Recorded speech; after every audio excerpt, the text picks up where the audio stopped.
Hello दोस्तों, स्वागत है आपका हमारे चैनल आज टू फलक में।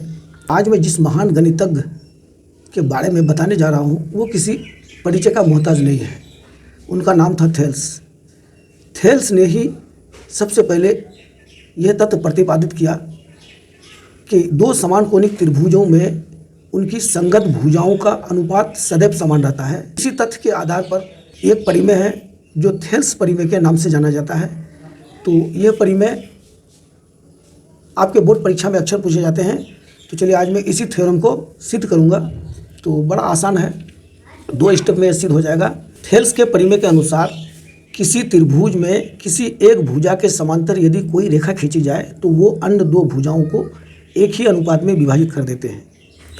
तो देखिए, मान लें कि ये BC एक त्रिभुज है, तो इस त्रिभुज का कोई एक भुजा के समांतर, तो हम मान लेते हैं कि BC के समांतर एक रेखा DE खींची गई है। तो ये DE रेखा जो है D और E बिंदु पर काटती है AB और AC को।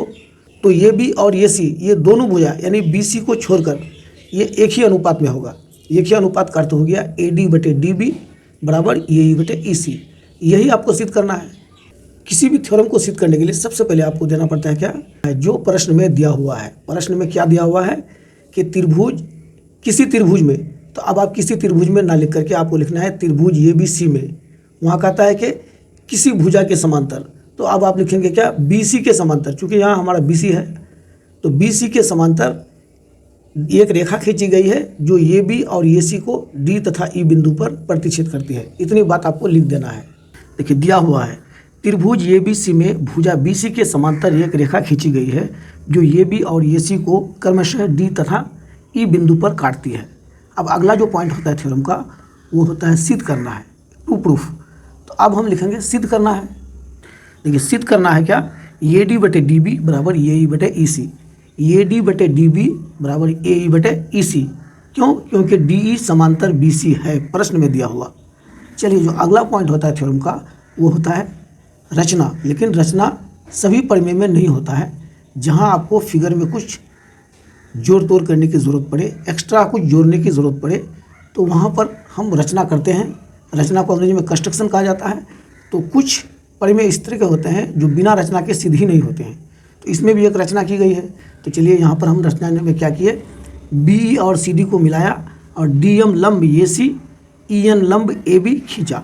आप इसको हमेशा पास्ट टेंस में लिखेंगे, खींचेंगे या बनाएंगे नहीं बल्कि खींचा। तो देखिए BE तथा CD को मिलाया और DM लंब AC तथा EN लंब AB खींचा। चलिए ये रचना हो गया। जो थ्योरम का अगला पॉइंट होता है वो प्रमाण होता है। देखिए प्रमाण में आप क्या करेंगे, प्रमाण मतलब प्रूफ। आपको प्रूफ देना है। आप क्या प्रूफ देंगे, किस प्रकार से प्रूफ देंगे कि AD/DB और AE/EC हो जाए। तो इसके लिए हम क्या करेंगे, देखिए यहाँ पर एक त्रिभुज पर गौर कीजिए, त्रिभुज ADE ये त्रिभुज है। क्योंकि हमको सिद्ध क्या करना है, AD/DB। तो हम त्रिभुज ADE को त्रिभुज DEB से भाग दे देंगे।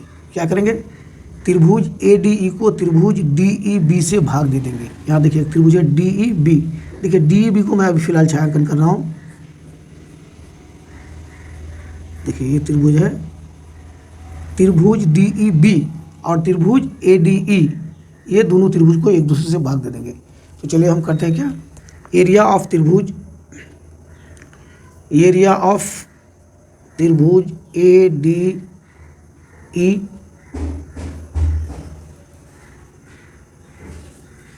एरिया ऑफ त्रिभुज ADE बाई एरिया ऑफ त्रिभुज DBDE या DEB, एरिया ऑफ त्रिभुज DEB।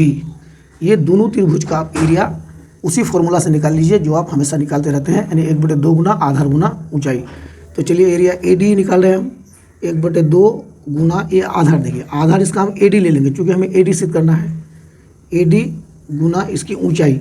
किसी त्रिभुज की ऊंचाई उस त्रिभुज के आधार से जो शीर्ष पर लंब डाली जाती है वही उसकी ऊंचाई होती है। इस प्रकार से इस त्रिभुज की ऊंचाई क्या हो गया, EN।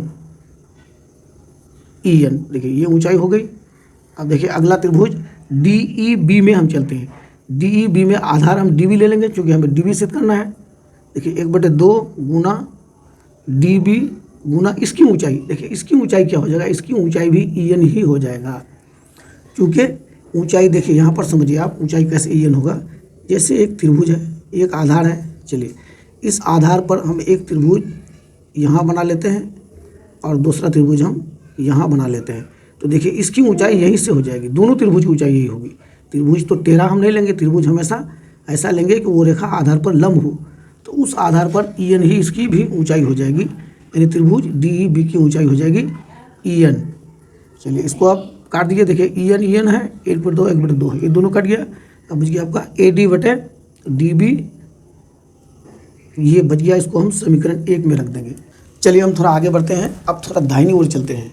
देखिए दाहिनी ओर फिर इसी त्रिभुज को लेंगे, त्रिभुज ADE, एरिया ऑफ त्रिभुज ADE बटे, अब हम इस त्रिभुज को भाग दे देंगे, त्रिभुज EDC, एरिया ऑफ त्रिभुज EDC। ये दोनों त्रिभुज को आप एक दूसरे से भाग दे देंगे तो इसका भी क्षेत्रफल निकाल लीजिए। देखिए इसका आधार मान लीजिए यही, चूँकि आपको यही सिद्ध करना है, यही 1/2 गुना AE गुना ऊंचाई इसका हो जाएगा DM बाई 1/2।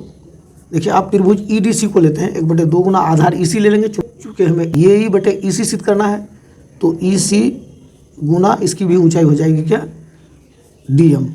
चलिए ये DM इसकी ऊंचाई होगी। अब DM खत्म हो गया, 1/2 खत्म हो गया। अब बच गया यहाँ पर क्या, AE बाई EC। चलिए ये समीकरण 2 में रख देंगे हम। अब थोड़ा गौर करने की बात यहाँ पर यह है कि देखिए ये दोनों समीकरण में त्रिभुज ADE, यहाँ भी है त्रिभुज ADE, नीचे में है त्रिभुज DEB और यहाँ है त्रिभुज EDC। देखिए ये दो त्रिभुज है नीचे में, दोनों समीकरण के, त्रिभुज DEB और त्रिभुज है EDC। तो अब देखिए ये दोनों त्रिभुज का एरिया यदि समान हो जाए, ये त्रिभुज और ये त्रिभुज, तो हम कह सकते हैं कि ये दोनों समीकरण का बायां पक्ष बराबर है, तब दायां पक्ष स्वतः बराबर हो जाएगा। तो ये दोनों त्रिभुज का क्षेत्रफल बराबर होता है और होगा। देखिए कैसे होगा, हम यहाँ आपको समझा रहे हैं। देखिए मान लिया कि एक आधार है, इस तरह का फिगर है ना, देखिए DBCE, इस पर हम गौर करते हैं। देखिए इस तरह का है, देखिए एक त्रिभुज यहाँ बना हुआ है ऐसे करके, और एक त्रिभुज यहाँ बना हुआ है। ये आप आधार मान लीजिए, इस आधार पर एक त्रिभुज यहाँ बना हुआ है, एक त्रिभुज यहाँ बना हुआ है, और ये दोनों समांतर रेखा आपका प्रश्न में दिया हुआ है, ये आधार है। तो देखिए आप जानते हैं कि एक ही आधार और एक ही समांतर रेखाओं के बीच बने त्रिभुजों का क्षेत्रफल बराबर होता है। ये आप हमेशा याद रखेंगे, अगर नहीं जानते हैं तो। ये एक विख्यात अवधारणा है कि एक ही आधार और एक ही समांतर रेखाओं के बीच बने दो त्रिभुजों का क्षेत्रफल, या 10 त्रिभुज हो तो 10 का क्षेत्रफल बराबर हो जाएगा। तो चलिए इसको हम क्या कर देते हैं, उस आधार पर थोड़ा हम यहाँ एक लाइन लिख देते हैं उसको। कि हम जानते हैं कि एक ही आधार और एक ही समांतर रेखाओं के बीच बने त्रिभुजों का क्षेत्रफल समान होता है।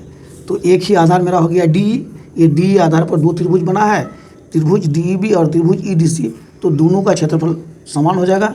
हम यहाँ लिखेंगे इसीलिए त्रिभुज DEB बराबर एरिया ऑफ त्रिभुज, इसीलिए एरिया ऑफ त्रिभुज DEB ये बराबर हो जाएगा एरिया ऑफ त्रिभुज EDC के। देखिए ये और ये दोनों एरिया बराबर हम दिखा दिए। समीकरण 2 को हम थोड़ा बदल देते हैं। कैसे बदल देंगे, देखिए यहाँ EDC के जगह अब हम DEB लिख देंगे। देखिए एरिया ऑफ त्रिभुज ADE बाई, आप देखिए यहाँ पर EDC के जगह हम ये DEB लिख देंगे, एरिया ऑफ त्रिभुज DEB। इसको बदल दिए, ये बराबर हो जाएगा ये बटे EC। चलिए इसको हम समीकरण 3 बना देते हैं। देखिए समीकरण 1 और 3 से, अब 2 पर हमको नहीं जाना है, चूँकि 2 को हमने थोड़ा बदल करके यहाँ पर रख दिया है, तो अब समीकरण 1 और 3 पर हम जाएंगे। चलिए यहाँ हम जाते हैं, जगह नहीं है। समीकरण 1 और 3 से क्या हो जाएगा, देखिए AD बटे DB बराबर ये बटे EC, ए बटे EC, यही सिद्ध करना था आपको, ये प्रूफ हो गया।